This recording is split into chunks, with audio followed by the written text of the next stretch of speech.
शुरू करते हैं। ये जो क्लास है आपकी, ये बहुत ही महत्वपूर्ण टॉपिक है आपका। हर सब्जेक्ट में अगर आपका हिंदी कहीं पूछा जाता है, चाहे वो कोई सी भी क्लास हो और कोई सा वर्ग हो, अगर हिंदी आती है तो उसमें तत्सम तद्भव नाम का एक टॉपिक जरूर आता है। और हम लोग हमेशा कंफ्यूज रहते हैं तत्सम तद्भव में। ठीक है, आज आपको तत्सम तद्भव बिल्कुल पूरी तरीके से क्लियर हो जाएगा। आवाज में थोड़ी बैठा हुआ है गला, तो कोई समस्या हो तो बता दीजिए, आप सुनने का प्रयास करिए, हर चीज आपको स्पष्ट सुनाई देगी। चलिए देखिए, अब तत्सम तद्भव क्या होता है समझिए। एक वर्ड होता है तत्सम और एक वर्ड क्या होता है तद्भव। इसमें कंफ्यूजन बना रहता है कि आखिर कौन सा वर्ड तत्सम है, कौन सा तद्भव है। आज हम आपको पूरी कोशिश करेंगे कि आज के बाद आपका ये कंफ्यूजन दूर हो जाए। ठीक है, तो सभी लोग कॉपी पर निकाल लीजिए और पहली हेडिंग डालिए तत्सम। पहली हेडिंग डालिए तत्सम। आपके सामने कुछ वर्ड लिखे हुए हैं, ये भी अभी हम नोट करा देंगे। आप पहली हेडिंग डालिए तत्सम। हेडिंग डालिए तत्सम, हेडिंग डालो। तुम नहीं डालोगे हेडिंग? सब लोग डालो हेडिंग। तुम तो राष्ट्रपति हो गया, तुम हेडिंग नहीं डालोगे। लिखिए, देखिए तत्सम क्या होता है पहले समझिए, बाद में लिखा दूंगा। देखो पहले समझिए, ध्यान समझिए, तत्सम क्या होता है समझिए। तत्सम क्या होता है कि संस्कृत भाषा के वो शब्द होते हैं। तत्सम कौन से शब्द होते हैं? संस्कृत भाषा के शब्द हैं और वो हिंदी में संस्कृत में ही प्रयोग कर दिए जाते हैं। तत्सम क्या है? संस्कृत भाषा के शब्द हैं और वो हिंदी में ज्यों के त्यों प्रयोग कर दिए जाते हैं। मान लीजिए कोई व्यक्ति है जिसकी शादी होने को है और वो आया, खेत से आया और सीधा बोलेरो में बैठ गया जाके। ठीक है, बात ही समझ आई। तो तत्सम क्या है? उसने कोई तैयारी नहीं की। तत्सम क्या है? उसने कोई भी लीपा पोती नहीं की। वो जिस भाषा में था हिंदी में उसी भाषा में प्रयोग हो गया। तो इसकी परिभाषा क्या बनी? परिभाषा लिख लीजिए, परिभाषा लिख लीजिए। संस्कृत भाषा के वे शब्द, तत्सम की सभी लोग परिभाषा लिख रहे हैं, यहां लिख दे रहे हैं। संस्कृत भाषा के वे शब्द, संस्कृत भाषा के वे शब्द जो हिंदी में ज्यों के त्यों प्रयोग हो जाते हैं, मतलब जैसे संस्कृत में थे वैसे ही हिंदी में प्रयोग हो गए। कोई उनने लीपा पोती नहीं किया के। बात समझ में आ रही मेरी? बात क्लियर है? तो ठीक है। संस्कृत भाषा के वे शब्द जो हिंदी में ज्यों के त्यों प्रयोग किए जाते हैं सॉरी हाँ, ज्यों के त्यों प्रयोग किए जाते हैं तत्सम कहलाते हैं। लिख लीजिए। अब समझिए, तो संस्कृत से उठ के आए बेटा, देखो संस्कृत से उठ के आए और हिंदी में वैसे ही प्रयोग हो गए। उन्होंने कुछ भी परिवर्तन नहीं किया अपने अंदर, न कपड़े बदले, न कुछ, न नहाया धोया, आए खेत से और सीधा जो है गाड़ी में बैठ गए। ठीक, तो ये शब्द क्या कहलाएंगे? अब इसकी ट्रिक बता दें आपको। ट्रिक लिखिए, इसकी ट्रिक लिख लीजिए इसकी। आपको बता दें ट्रिक। इसमें संयुक्त व्यंजन का प्रयोग होता है। संयुक्त व्यंजन बताए थे आपको, छ, त्र, ज्ञ और स्रा, ये 4 संयुक्त व्यंजन होते हैं। इसमें संयुक्त व्यंजन का प्रयोग होता है। अब देखो, कॉपी पेन छोड़ दीजिए, कॉपी पेन छोड़ दो। देखो, पता जब भी आप तत्सम शब्द बोलोगे, ये बोलने में कठिन होता है। वैसा बोलने में क्या होगा? सुनो मेरी बात, और सुनो, पहले सुन लीजिए, लिखना बंद कर दो कतई। जो तत्सम शब्द होते हैं ये डेली प्रयोग में नहीं लाते हम लोग। कुछ वर्ड ऐसे हैं, जैसे हमने चूहा बोल दिया था, वो डेली प्रयोग में आ गया, लेकिन 99.9% हम लोग तत्सम शब्द डेली प्रयोग में हम लोग अपनी बोलचाल में नहीं लाते हैं। हम लोग तद्भव बोलते हैं। क्या बोलते हैं? तद्भव। तो तत्सम की ट्रिक क्या है कि ये डेली प्रयोग में नहीं आते, और सबसे बड़ी ट्रिक इसकी ये है कि ये बोलने में कठिन होते हैं। जैसे बोला बाछ, क्या बाछ बोलते हैं कभी? बछड़ा बोलते हैं। क्या भ्राता बोलते हैं हम लोग कभी?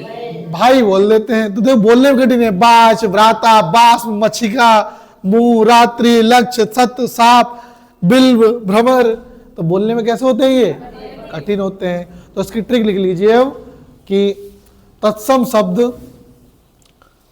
शब्द डेली प्रयोग में नहीं आते हैं। तत्सम शब्दों का प्रयोग हम डेली नहीं करते हैं। तत्सम शब्द का प्रयोग हम रोजाना नहीं करते हैं। तत्सम शब्द का प्रयोग हम रोजाना नहीं करते हैं। भैया समझ में आ रही? और सबसे बड़ी ट्रिक, तत्सम शब्द बोलने में कठिन होते हैं। ये ट्रिक है यार, ताकि तुम्हारे दिमाग में कुछ चीजें फिट हो जाएं। तत्सम शब्द बोलने में कठिन होते हैं। तत्सम शब्द बोलने में कठिन होते हैं।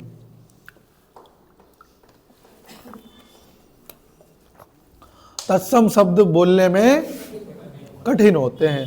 क्लियर है? सबको समझ में आ गया? कठिन जैसे देखो, जैसे बोल दिया सप्त, अच्छा बताओ, सात बोलने में कठिन है कि सप्त बोलने में कठिन है? सप्त बोलने में कठिन है। हाथ बोलने में कठिन है कि हस्त बोलने में कठिन है? डेली प्रयोग कौन सा करते हो? हस्त। क्या आप डेली प्रयोग करते हो? नहीं। जैसे हल्दी, हल्दी सरल है कि हरिद्रिका, हरिद्रा? हरिद्रा बोलते हो कि हल्दी? डेली कौन सा वर्ड बोलते हो? इसमें सरल कौन सा, कठिन कौन सा है? बोलने में कठिन हरिद्रा लग रहा है ना? हल्दी सरल लग रहा है। तो तत्सम की पहचान आपने कैसे कर लेंगे कि बोलने में कठिन होते हैं और डेली प्रयोग में नहीं करते हम लोग। क्लियर है? अब अगली हेडिंग डालो, तत्सम, सॉरी तद्भव। तत्सम हो गया, आवाज नहीं निकल रही कतई। बहुत चीख रहे हैं यहां से, तब जाके आवाज आ पा रही है। अगली हेडिंग लिखिए तद्भव। इसका जस्ट अपोजिट करो, तद्भव है शौकीन आदमी, ठीक है? तद्भव काम करके आया, बोले नहाया धोया पूरा ब्यूटी पार्लर करके जो है तब जाएगा वो, पूरा फेसियल वेसियल करा के। लिखिए संस्कृत भाषा के वे शब्द, संस्कृत भाषा के वे शब्द, परिभाषा लिख लीजिए बेटा। संस्कृत भाषा के वे शब्द, संस्कृत भाषा के वे शब्द जो हिंदी में रूप परिवर्तित कराते हैं, मतलब संस्कृत से काय में आ जाते हैं। और ये थे संस्कृत के शब्द तत्सम, वो काय में आ जाते थे, वो संस्कृत में ही आ जाते थे। लिखिए संस्कृत भाषा के वे शब्द जो हिंदी में रूप परिवर्तित कर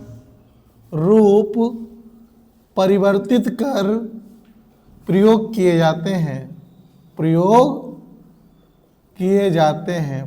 किए जाते हैं। लिखा आपने? देखिए अंतर समझिए। अंतर ये है तत्सम और तद्भव में। तत्सम में क्या सीखा? संस्कृत के शब्द थे, वो हिंदी में आए लेकिन संस्कृत में ही प्रयोग हो गए। उनने कुछ चेंज नहीं किया अपने आप में, कोई भी परिवर्तन नहीं किया। तद्भव क्वालिटी, जैसा देश वैसा भेष।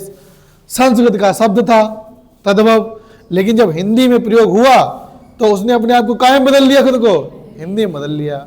बात क्लियर हो गई? समझ में आ गया? तो परिभाषा क्या बनी तद्भव की कि संस्कृत के वे शब्द जो हिंदी में रूप परिवर्तित कराते हैं यार, बदल कराते हैं, क्या कहलाते हैं? ट्रिक लिख लीजिए, इसकी ट्रिक देखो। अच्छा ये बताओ, तत्सम में बोलने में सरल थे कठिन थे? बोलने में कठिन थे। ये बोलने में क्या थे? क्या इन्हें डेली प्रयोग में लाते थे? तो डेली यूज में नहीं लाते। अच्छा इसका उल्टा लिख लीजिए, तद्भव में लिखो तद्भव शब्द बोलने में सरल होते हैं। ट्रिक लिख लीजिए इसकी, तद्भव शब्द बोलने में सरल होते हैं तथा ये रोजाना प्रयोग में लाए जाते हैं। तद्भव शब्द बोलने में सरल होते हैं, तद्भव शब्द बोलने में सरल होते हैं तथा ये रोजाना प्रयोग लाए जाते हैं। क्लियर है? समझ में आ गया? क्लियर है? अब आपकी स्क्रीन पर कुछ वर्ड लिखे हुए हैं और ये वर्ड वो हैं जो यूपी बोर्ड के प्रीवियस ईयर में पूछे गए हैं। ठीक जितने भी वर्ड आपको दिख रहे हैं विगत परीक्षाओं में हमेशा पूछे जाते हैं। तो हम बोलेंगे तत्सम, सॉरी हम बोलेंगे तद्भव, आप उसका बोलना तत्सम। थोड़ा धीरे आवाज में बोलिएगा। चलिए बोलिए, पहला वर्ड बछड़ा। बछड़ा तद्भव है और तत्सम क्या हो जाएगा? बाज। भाई, भाई तद्भव है और भ्राता, देखो ये बोलने सरल लग रहा होगा। जो तद्भव वर्ड भाई है, सुनो मेरी बात, जो तद्भव वर्ड भाई है ये बोलने में सरल लग रहा होगा और ये तत्सम भ्राता होता है इसका, ये बोलने में आपको कठिन लग रहा होगा, तो आप समझ गए ना। देखिए ट्रिक जो होती है वो बेसिक से ही बनती है, ट्रिक कहीं से और से थोड़ी बनती है। जो बेसिक कंसेप्ट होता है उसी का रस जो निकलता, निचोड़ निकला, उसी का जो कंक्लूजन निकला, उसी को क्या बना दिया जाता है, ट्रिक बना दिया जाता है। चलिए देखिए, भाप, बाष्प, मक्खी, मच्छिका, मुंह, मुख, मूस, चूहा, रात, रात्रि, लाख, लक्ष्य, 100, सत, श्राप, शाप, बैल, बिल, भौरा, भ्रमर। अगला वर्ड देखिए, सात, सप्त, हाथ, हस्त, हल्दी। ये बहुत वर्ड पूछा गया है, हल्दी वाला वर्ड जो है कई बार पूछा गया। हल्दी, हरिद्रा, हल्दी, हरिद्रा। बाती या बत्ती का, बत्ती का। भीख का, भगत का। माथा, मस्तक। माता, मात्र, महुआ, मधु, सींग, श्रृंग। सुमिरन, भिक्षु, वृश्चिक। ये आपने जब राशिफल पढ़ते हैं ना तो वृश्चिक राशि आती है, तो भिक्षु का, वृश्चिक। अगला देखिए, मिट्टी या माटी का, मृत्तिका। मानुष का, मौत का, मृत्यु। लखन का, लक्ष्मण। सावन का, होंठ का, ओष्ठ होता है। तो इस प्रकार आपने अपने तत्सम तद्भव कंप्लीट कर लिए, ठीक है।